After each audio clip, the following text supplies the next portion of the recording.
Greetings everyone, welcome back to more Metroid Prime. We are now back in the Phadrana Drifts, and now that we have the Wave Beam, the Boost Ball, and the Double Jump, we can now be able to access more accessible areas. But first, our major area is actually this area right here. Let's actually continue on forward. Another quick note though, about turrets. If you are using an electrical weapon, they kind of will go and end up going haywire, and they will end up attacking other opponents, at least I think. But you kind of don't really want to do. What was that? Oh, wait, hello. Oh, that's not what I'm scanning, game. I'm trying to scan this thing that's slicing me right now. A shadow pirate. Pirate forces trained and equipped for stealth. Well, it's not really that stealthy if it's right in front of my face. A select group of space pirates have access to sophisticated cloaking technology. This gear drains high levels of power. However, forcing them to rely solely on melee weapons in battle, use enhanced detection gear when fighting these units. Well, too bad for him. He's not real. He's in my face. Like, seriously. Go away. Personal space, bruh. I need it. Anyways, let's see what's this. Empty stasis tank used for a biological specimen. Latent radiation reading indicates specimen was highly irradiated. Irradiated. Huh. What is that? Oh, it's another empty. So I wonder what this place really is. That was a space pirate. That means... well, whatever. But yes... It seems a security camera. Well, that's kind of unfortunate. Anyways, it's time for us to fight the space pirates themselves. Say hello to the main enemies that you're going to be fighting in the Metroid Prime series that kind of get more introduction in Metroid in the Prime series than they do in the other series, to be honest. In the 2D games, they're not really there. I mean, they're still there, but they kind of don't look like this. Obviously, they kind of look like praying mantises. These guys look like actual pirates that looks like actual threats. Space pirates, sentient aggressor species, well trained in weapon and melee combat. Space pirates wield galvanic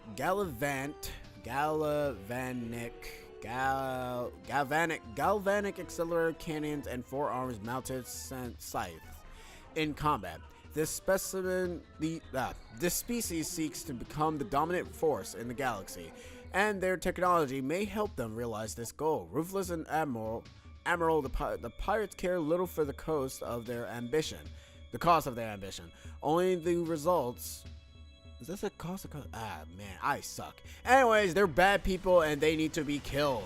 As of right now, these are technically just basic pirates that we're fighting right now. After a while, they will start to augment their armor into our beam weapons, which kind of will be a little bit on the annoying side, but it's nothing that you can't really handle.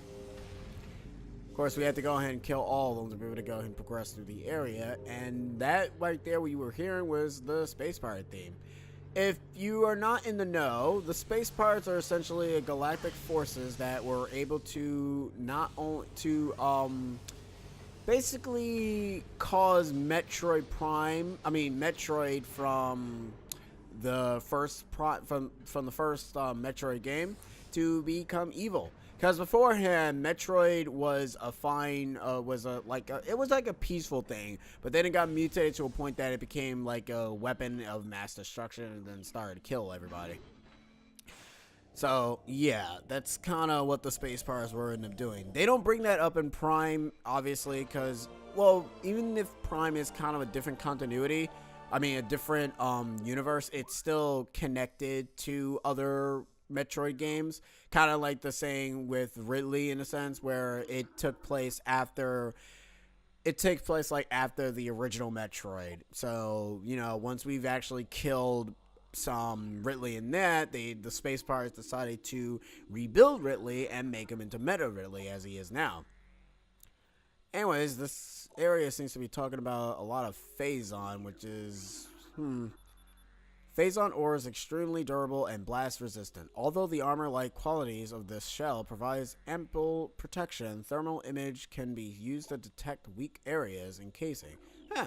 Kind of just say that they're probably using like friggin' Phazon technology to be able to actually be protected by stuff. But who knows? We'll learn more about the Phazon thing a little bit later because I didn't go into an area that you can go to a little bit early in the Talon overworld. You can actually find a casing of Phazon. We'll go into more detail of that a little bit later. For right now, it's not really important. Not yet, anyways. For this area here, it's not long, but it's a one and done area. Once you've done it once, you don't really have to do it again. For the most part. Actually, no, I'm right. You never really have to come back here ever again. Anyways, access the research lab, Hydra. Ooh. Well, alright. Hi. You always know that you're fighting space pirates if the music plays. If the music plays, that means space pirates are nearby. Alright, now this is the area that you're going to be kind of scanning areas for, which is our pirate data. We have research, enemy, and now pirate data. This is actually important. If you do not scan these actually count towards your 100% completion. So if you don't scan them, you're pretty much boned. But luckily enough, the game ends up indicating which you do have to scan, which are red. So luckily enough, you don't really have to worry so much. I will end up saying though, if you do want to end up reading it, because to be honest, if I read all of them, we'll be here forever. And I don't really feel like reading all of these things, because you guys already know how crappy my reading skills are. If you want to read them, however, I recommend just pausing the video and reading them. They're really, really good details. They basically give off the details of what the pirates were doing on Talon 4 to begin with, and what their initial goals are. Some of them are a bit on the Y side, and some of them are a bit on the alright, whatever, bruh. Is this another one? No, it's not. Let me make sure. Okay. Okay, well, cool. Apparently we still have enemies nearby. This actually gets a very good like the way how they end up changing this theme later on in later games is really freaking cool. Like, I like the pirate theme. I can say much about the space pirates. The spice pirates, they end up changing here and there for the better, for the worse. They're a different type of space pirates. As of right now, we're fighting the basic ones. Sooner or later, we're going to be fighting the augmented armor ones, and once we start fighting the augmented armor ones, we'll start fighting the invisible ones, and then once we start fighting the invisible ones, then we'll start fighting the jet flyer ones, and it's all around party, guys. The space pirates, they're very vast in their technology, which makes sense considering, you know, Samus is their enemy, and they need to go ahead and figure out how to utilize Samus's abilities. In fact, there's actually one research data that I don't know if it's an important one, but there's one research data that kind of ends up talking about that they tried to utilize the Samus's morph ball technology. Obviously, casualties were made. Because the thing is, they never really tell you how Samus really goes about in the whole morph ball part. But some of the larger Metroids have been moved to quarantine caves for safety purposes. Quarantine caves. I wonder what those caves are. And I wonder if we're going to find them. Probably not. Nah, no, in this game we probably are. I should mention, though, if we check in the world map, you can actually see which parts of each and every single area that you find. There is Phendrana Drifts, Magmore Caverns, Chosen Ruins, and Talon Overworld. There is one more area, and then we'll have all the areas in the game, but for right now, nothing of this sort. Alright, now, let's actually continue. These are a little bit awkward to get through. Alright, we got more of these fantastic missiles. You can go away. Hi. Bye. I wonder if you're the... Okay, you know what? I'm never gonna know, so goodbye. You might as well just keep using your wave beam, to be honest. Okay, sometimes you kind of don't want to use the wave beam on those guys, as I said before we got in here. The reason why, because most of these doors are all wave beam accessible, so yeah. Anyways, got ourselves another air. Hi, guy. How's it going? Goodbye, you weirdo. Go away. And go away. Yeah. See, I can kill you guys without any problem. Hello? Where are you going? I'm kind of over here. Okay, you're dead now. There's another guy over here. Where is he? Well, I'm getting shot. See, getting shot is not good. Oh, we did have to kill all of them. Okay, good to know. Okay. Now we get to access more machines. More machines? More machines. What's this one? Spacewires encrypted data encoded. Phase-on mining is underway. Several garrisons have been established and terraforming of chosen ruins is underway. Security systems are operational and science team continue to make progress of their biotech research.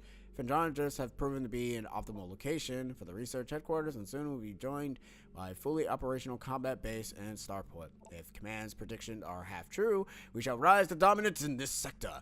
Within the cycle... words make me read things and then you're just terrible at them. I actually never really bothered to read all of these things. Scan spiral sector detected a massive energy spike emanating from wanderer class planet identified as Talon 4. So essentially this is explaining why they decided to come here in the first place, but we've already know why. You get a reading that's very high, and you kind of always want to investigate it because that's exactly what pirates do. I mean, the pirates are technically trying to steal something, but for right now, they don't really know what they're using. They're kind of dumb on that part. What is that? That was looking like a Metroid brain. Oh, did I say Metroid? I'm sorry. Oh man, I'm dumb. And I'm not going to put this in the description. I'm not going to put this as an annotation. I meant to say Mother Brain. I'm sorry. Mother Brain is the thing I'm thinking of. Not Metroid. Not Metroid. I'm dumb. It's the Mother Brain I was thinking of. Ugh. I'm terrible. Like I said, it's been a while, alright? I'm bound to go ahead and get my words mixed up for the most part. But, yeah, it's Mother Brain that they... did stuff to. At least I think it's Mother Brain that they did stuff to. I could be wrong because they probably wouldn't have done anything to her, and she's probably was automatically. No, I think she was a system, a thing that was supposed to be like peaceful, but then the pirates got to her, and then they started to. Well, no, I don't really know. Like I said, I don't really know much of the backstory for Mother Brain all that much. Then again, you can say that for me for a lot of things with the Metroid series. Like I said, I just play the games. I do end up starting to get into lores here and there with certain video games nowadays to a point that, man, what is that sound? I'm like hearing electrical currents since I'm hearing the audio and everything. Sorry for that. Anyways, look at all the planets. Or what people like to joke, Samus is hitless. Because, ooh, what's that? Samus has the knack of destroying planets every single time she is visiting them. Alright, this is important. Talon 4, mass 5.1 trillion Ecosystem studies indicate that Talon 4 was a biological paradise prior to the impact of the extraterrestrial object, but remains of the biosphere is slowly fading due to exposure to phase-on radiation. At current rate, decay, Talon 4 will be a barren class 13 wasteland in approximately 25 years. Huh. Alright. Wait, what's that planet right there? Is this what I think it is? It is! Planet Zebes. Mass 4.8 trillion. Planet's crust is primarily erythic ore.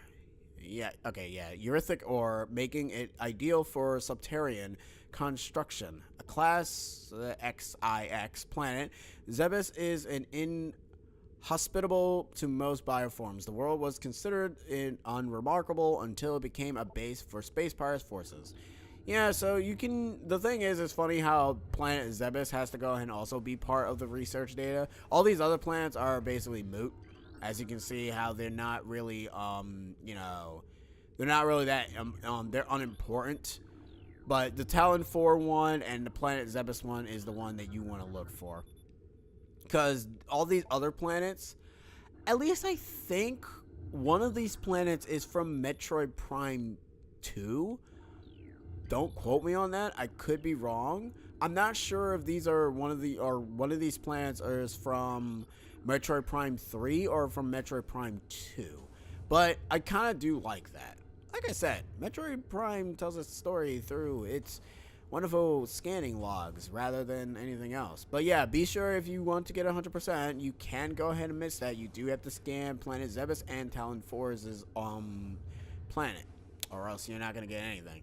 Alright, for right now, I'm actually going to make this into a short episode because I gotta make it into a short episode, guys. But we got ourselves a new power-up, which is essentially the Power Beam. This game's super missile. Super missile. I said Power Beam. Okay, it's essentially still the Power Beam, but essentially yes, it's the super missile. What you do is you charge up the weapon and you press the down button, and then you go ahead and shoot a very concussive shot. That's probably not the word, but you know, it makes powerful. It does a lot of damage. And all 4 beam weapons, yes, there are 4 beam weapons in this game. In fact, I think the map doesn't really tell you. Well, actually, yes, it does, because it kind of shows you right there in the color coded right there in the box, where you got blue, which is any beam, purple, which is wave, white can be light beam or whatever beam, it's the ice beam, and the red one is technically either a fire beam or a plasma beam. You know, they already show you what it is. And not only that, you end up seeing most of the doors that kind of are like that in the other areas anyway. So yeah, they also have super missile variants to themselves. They're hidden and they're also optional. You don't really have to get them. I recommend getting them, however, because they are really, really good. Like, not so much the wave beam, however. The wave beam is actually kind of pretty lame. And so is the plasma beam. The ice beam is pretty cool, though. Pardon the pun of that. But anyways, instead of me making very terrible jokes, I'm actually going to end the part here before I go ahead and make a little bit more of a button myself. And I'm already doing that very well, to be honest. But hey, that comes with the course. I kind of do wish that I was playing the GameCube version of this game. Oh well. Anyways, see you guys next time when we go ahead and go deeper into the, what's this place called? The research lab. The research lab Hydra. That's what I'm actually gonna call it, because that's kind of, yeah, Hydra Lab entryway. Okay. Yeah. All right. See you guys next time. Laters.